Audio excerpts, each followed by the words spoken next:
যশোরের মনিরামপুর উপজেলার জয়পুরে সন্ত্রাসী হামলার ঘটনায় জড়িতদের দ্রুত গ্রেফতার এবং দৃষ্টান্তমূলক শাস্তির দাবিতে বিক্ষোভ ও মানববন্ধন অনুষ্ঠিত হয়েছে।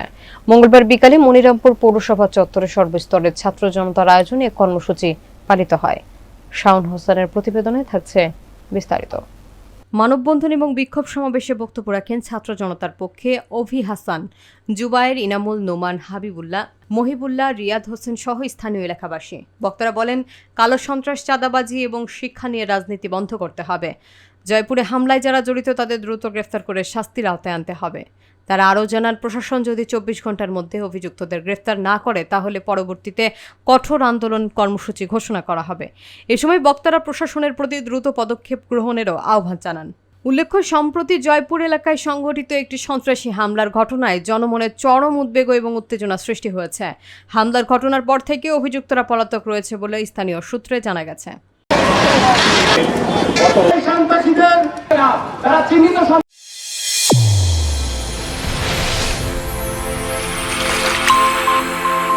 চ্যানেল A1 হৃদয়ের স্পন্দন।